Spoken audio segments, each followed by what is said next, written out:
Hi my dear students. ఈరోజు మన లైఫ్‌లో జరిగే కొన్ని చేంజెస్‌ని అబ్జర్వ్ చేద్దాం. మనందరికీ తెలిసిందే ఇది రా బనానా. ఇది ఫ్రూట్. ఏంటి డిఫరెన్స్ అనేది? రా బనానా మీరు ఎప్పుడైనా తింటే ఇది కొంచెం కసగా ఉంటుంది. అంటే ఇందులో మనకి స్టార్చ్ అనేది ఉంటుందన్నమాట. ఇది కొంచెం స్వీట్‌గా ఉంటుంది. ఇందులో మనకి గ్లూకోజ్ ఉంటుంది. అంటే ఏం జరిగిందంటే రా బనానాలో ఉండే స్టార్చ్ అనేది మనకు ఫ్రూట్‌లోకి వచ్చేసరికి షుగర్‌గా మారిపోయింది. అంటే ఇందులో స్టార్చు, ఇందులో షుగర్‌గా చేంజ్ అయింది. అంటే ఒక న్యూ కాంపౌండ్‌గా ఫార్మ్ అయ్యింది. అంటే ఎప్పుడైనా సరే ఈ అరటికాయ అరటిపండుగా మారిందనుకోండి, వెంటనే అక్కడ న్యూ కాంపౌండ్ ఫార్మ్ అయిందనే విషయం మీరు అర్థం చేసుకోండి. అలాగే ఇక్కడ మీరు చూసుకుంటే ఇది మిల్క్. ఈ మిల్క్‌లో నైట్ మనం కొంచెం కర్డ్‌ని యాడ్ చేస్తే ఉదయం వచ్చేసరికి ఇది మళ్ళీ కర్డ్‌గా చేంజ్ అయిపోతుందన్నమాట. మిల్క్ అనేది కొంచెం టేస్ట్ మనకి స్వీట్‌గా ఉంటుంది. కారణం ఇందులో లాక్టోజ్ అని ఒక రకమైన గ్లూకోజ్ ఉంటుందన్నమాట. ఈ లాక్టోజ్ అనే గ్లూకోజ్ లాక్టోబాసిల్లస్ అనే బ్యాక్టీరియా వల్ల లాక్టిక్ యాసిడ్‌గా చేంజ్ అవుతుంది. అంటే ఇది సోర్ టేస్ట్‌లో ఉంటుంది. అంటే పుల్లగా అంటే సోర్ టేస్ట్‌లో ఉంటుంది. అంటే ఇక్కడ షుగర్ అనేది యాసిడ్‌గా మారింది. అంటే ఇక్కడ కూడా ఒక న్యూ కాంపౌండ్ అనేది మనకి ఫార్మ్ అయింది. అలాగే మీరు ఇక్కడ అబ్జర్వ్ చేస్తే ఇది చూడండి. కొత్తగా కొన్నప్పుడు ఉండే ల్యాంప్ ఇది. ఆఫ్టర్ సమ్ డేస్ ఇది రెడ్ కలర్‌లో మారింది. దీన్ని ఏమంటాం రస్టింగ్ అంటాం. ఏమంటాం? రస్టింగ్. ఈ రస్ట్ అనేది ఒక న్యూ కాంపౌండ్ అన్నమాట. ఇది పాడైపోయినట్టే. అంటే ఐరన్ అనేది పాడైపోవడం అంటారన్నమాట దీన్ని. ఓకే. ఇది ఎందుకు జరిగిందంటే ఇది ఆక్సిజన్‌తో రియాక్ట్ అవ్వడం వల్ల ఇలా జరిగిందన్నమాట. అంటే ఇక్కడ కూడా ఒక న్యూ కాంపౌండ్ అనేది మనకి ఫార్మ్ అవ్వడం జరిగింది. అలాగే మీరు రెగ్యులర్‌గా మీరు వాచ్ చేస్తుంటారు. గ్రీన్ కలర్‌లో ఉండే ఆకు అనేది యెల్లో కలర్‌లో చేంజ్ అవుతుంటది. అంటే ఇక్కడ గ్రీన్ కలర్‌లో ఉండం కానీ అందులో నైట్రోజన్ అనేది ఉంటుందన్నమాట. ఈ క్లోరోఫిల్‌లో నైట్రోజన్ ఉంటుంది.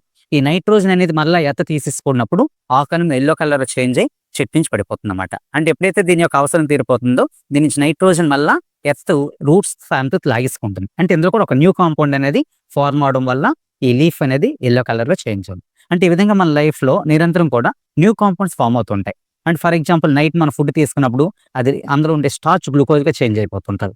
నెక్స్ట్ అలాగే ఉదయం చూస్తే అది ఫేసెస్ రూపంలో బయటకు వస్తుంటుంది. అదొక రకమైన ఒక కెమికల్ చేంజ్ అన్నమాట. అలాగే ఎర్లీ మార్నింగ్ మనం లేవగానే మన నోరంతా అన్‌ప్లెజెంట్‌గా ఉంటుంది. దానికి రీజన్ ఏంటంటే నైట్ మనం తిన్న ఫుడ్ పార్టికల్స్ అనేవి లోపల ఉన్న లాక్టోబాసిల్లస్ బ్యాక్టీరియా వల్ల లాక్టిక్ యాసిడ్‌గా చేంజ్ అవుతాయి. ఆ లాక్టిక్ యాసిడ్ ఆ ఫుడ్ పార్టికల్స్‌ని మనకి మెత్తగా చేయడం వల్ల ఆ బ్యాక్టీరియా దాన్ని తింటుందన్నమాట. అంటే ఉదయానికి మన నోరు అన్‌ప్లెజెంట్‌గా ఉండడానికి కారణం ఏంటంటే ఒక కెమికల్ చేంజ్. అలాగే మీరు ఉదయాన్నే బ్రష్ చేస్తుంటారు. ఆ బ్రష్ చేసినప్పుడు ఆ పేస్ట్ అనేది ఒక నురగలా ఫార్మ్ అవుతుంది. అలా ఎందుకు చేంజ్ అవుతుందంటే మన నోట్లో ఉండే యాసిడ్ అనేది పేస్ట్‌లో ఉండే బేస్ అంటే కొంచెం అవి బిటర్ టేస్ట్‌లో ఉంటాయన్నమాట. చేంజ్ అవుతాయి. అంటే ఆ బేస్ మన నోట్లో ఉన్న యాసిడ్‌తో రియాక్ట్ అవ్వడం వల్ల ఒక నురగ ఫార్మ్ అవుతుందన్నమాట. అంటే అక్కడ ఒక న్యూ కాంపౌండ్ ఫార్మ్ అవుతుంది. అంటే అక్కడ ఏం ఫార్మ్ అవుతుందంటే సాల్ట్ ఫార్మ్ అవుతుంది. చాలా మంది మీ పేస్ట్‌లో సాల్ట్ ఉందా అంటారు. మన పేస్ట్‌లో సాల్ట్ ఉండవసరం లేదు. ఎందుకంటే మనం బ్రష్ చేసినప్పుడే ఆ సాల్ట్ ప్రిపేర్ అయ్యి ఆ సాల్ట్ నోట్లోని బ్యాక్టీరియాని చంపేస్తుంటది. ఈ విధంగా మన లైఫ్‌లో చాలా కెమికల్ చేంజెస్ అబ్జర్వ్ చేస్తూ ఉంటాం అన్నమాట. అవేంటో ఒకసారి చూద్దాం. అయితే ఈ కెమికల్ చేంజ్‌లో ఏం జరుగుతుంది అనేది ఈ క్లాస్ అన్నమాట. ఇక్కడ మీరు అబ్జర్వ్ చేస్తే ఇక్కడ నేను ఏం చేస్తున్నానంటే ఒక మెటల్ వైర్‌ని తీసుకుంటున్నాను. దీన్ని మనం మెటల్ వైర్ అంటాం. ఇది మెటల్ అని ఎందుకు అంటున్నానంటే ఇది ఒక చూసుకోండి ఒకసారి ఒక మెల్లబుల్ నేచర్ ఉంది. డక్టైల్ నేచర్ ఉందన్నమాట. నెక్స్ట్ ఇది సాలిడ్ స్టేట్‌లో ఉంది. అయితే ఇప్పుడు మెటల్ నేను ఏం చేస్తున్నానో ఒకసారి మీరు అబ్జర్వ్ చేయండి. ఇది చాలా ఇంపార్టెంట్ అన్నమాట. ఈ అబ్జర్వేషన్ అనేది మీకు. సో, ఇప్పుడు ఈ మెటల్‌ని ఏం చేస్తున్నానంటే ఒక స్పిరిట్ ల్యాంప్ సహాయంతో బర్న్ చేస్తున్నాం అన్నమాట. ఒక స్పిరిట్ ల్యాంప్ యూజ్ చేశాను. యూజ్ చేసి ఈ మెటల్‌ని బర్న్ చేయడానికి ట్రై చేస్తున్నాను. ఒకసారి బాగా అబ్జర్వ్ చేయండి. ఇది కొంచెం టైం తీసుకుంటుంది. అక్కడ మీరు అబ్జర్వ్ చేయాల్సిన విషయం ఏంటి? ఎందుకు ఇది టైం తీసుకుంటుంది అనేది ఆలోచించాలి. ఎందుకంటే it is a metal. So, it has high ignition temperature. ఇప్పుడు మామూలుగా సాధారణంగా ఒక పేపర్‌ని మనం తీసుకున్నాం అనుకోండి. పేపర్ మనకి వెంటనే బర్న్ అయిపోతుంది. చూసుకోండి. పేపర్ అనేది మనకి ఇక్కడ ఈజీగా మన ఫైర్‌ని క్యాచ్ చేసింది. అంటే ఇట్ హాస్ లో ignition temperature. But it takes more time to ignite. But watch. So, what do you observe? Please observe it. One dazzling flame is releasing and some gas also releasing, some heat also releasing, and also please watch white color powder also formed. White color powder also formed. So this is a new compound. This is not a metal. So the magnesium metal react with oxygen. It gives this type of powder. So this is called chemical change. What type change? This is chemical change. So chemical change లో ఏం జరగచ్చు? What may be అంటే ఇక్కడ మీరు observe చేశారు. Some gas is releasing, some light is releasing, okay, some heat is releasing, and also one new compound is formed. This is the powder. So this powder name magnesium oxide. Next, another chemical change, please observe. So this is one conical plus, one type of chemical named one type of base, sodium hydroxide. I take in conical plus. I add some water to. So this is the sodium hydroxide solution. This sodium hydroxide used in the preparation of laundry soap also. Now I add aluminum metal. Now I add aluminum metal. What happened? Please observe it. It takes some time. Please watch. Some bubbles are forming. So one gas is releasing. Some type of gas is releasing. Please watch it. So in chemical reaction, what happened is some gas is also releasing. Please watch. This gas burn with flame. So this is hydrogen gas. What type of gas? Hydrogen gas. So in this reaction, what do you observe? Some gas is releasing. Some gas is releasing. అంటే chemical change ఏం జరగచ్చు అంటే gas release అవ్వచ్చు, heat release అవ్వచ్చు, light release అవ్వచ్చు, ఒక new compound అని form అవుతుంది. సో ఎనదర్ రియాక్షన్ ఇప్పుడు ఒకసారి అబ్జర్వ్ చేయండి. ఈ సోడియం హైడ్రాక్సైడ్ పెటల్స్ ని ఒక క్లోనికల్ ఫ్లాస్క్ మళ్ళీ తీసుకున్నాను. దీనికి నేను వాటర్ యాడ్ చేస్తున్నాను. Please watch. Now I take copper sulfate. It is sodium hydroxide. Both are mixed. What happened? Please observe.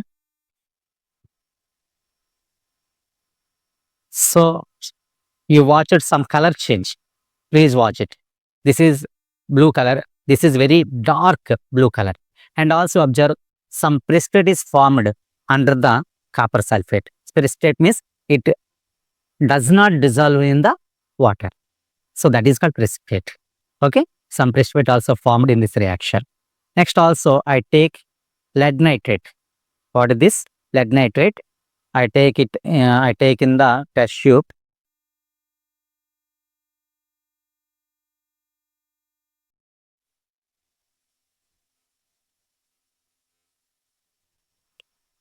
So please watch what happened when I heated this lead nitrate on the spirit lamp. We're careful. Please watch what happened.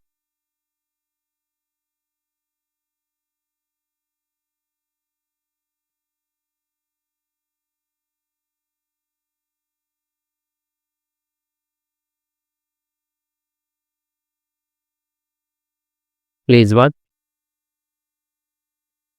Some sounds you listen.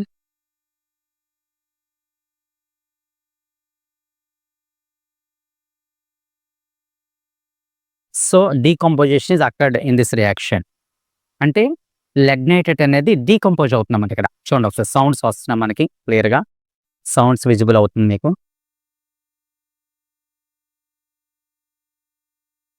అంటే ఈ chemical చేంజ్లో మనం ఏం observe చేయొచ్చు అంటే ఒక new compound form అవడం compulsory observe చేయొచ్చు. Gas release అవ్వచ్చు, హీట్ రిలీజ్ అవ్వచ్చు, లైట్ రిలీజ్ అవ్వచ్చు, సౌండ్ కూడా రిలీజ్ అవ్వచ్చు. Next one precipitate also formed. What is formed? One precipitate also formed. This type of reactions are called chemical reaction. అయితే okay, సింపుల్గా వాటిని మనం ఏం చెప్పొచ్చు అంటే ఇప్పుడు ఇక్కడ స్పిరిట్ లెమన్ బర్న్ చేస్తున్నాం చూడండి.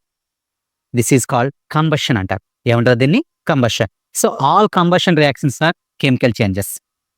Combustion reactions. కంబషన్ అంటే ఏదైనా ఒక మెటీరియల్ని మనం మండించడం అనమాట, దాన్ని కంబషన్ అంటాం అన్నమాట. సెకండ్ వన్ ఏంటంటే మనకి ఈ చూడండి ఐరన్ రస్ట్ అయింది కదా, దీన్ని ఏమంటారంటే ఆక్సిడేషన్. దీన్ని ఆక్సిడేషన్ అంటాం. నెక్స్ట్ అలాగే మిల్క్ కౌడ్గా చేంజ్ అవ్వడం. మిల్క్ అనేది కౌడ్గా చేంజ్ అంటే ఒక న్యూ కాంపౌండ్ అనేది మనకి చేంజ్ అయింది. ఇది కూడా ఒక ఆక్సిడేషన్ రియాక్షన్ కింద వస్తుంది మనకి. అలాగే డీకంపోజ్ అవ్వడం. డీకంపోజ్ అంటే చూడండి మనకి చెత్త అనేది కుళ్ళిపోతుంది అన్నమాట.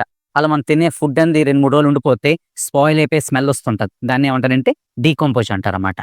ఓకే, సో ఈ విధంగా combustion reaction, oxidation reaction, decompose reaction, ఈ అన్ని రియాక్షన్స్ కలిపి మనం ఏమంటామంటే కెమికల్ చేంజ్ అనేది అంటాం అన్నమాట.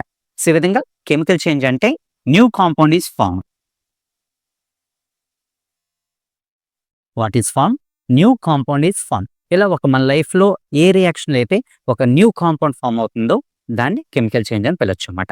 ఆ కెమికల్ చేంజ్‌లో ఏం రిలీజ్ అవుతాయంటే మనకి ఒక గ్యాస్ రిలీజ్ అవ్వచ్చు, హీట్ రిలీజ్ అవ్వచ్చు, ఓకే. సౌండ్ రిలీజ్ అవ్వచ్చు. ఓకేనా? నెక్స్ట్ అలాగే లైట్ న్యూ కాంపౌండ్ మనకి రిలీజ్ అవుతుందన్నమాట. బై.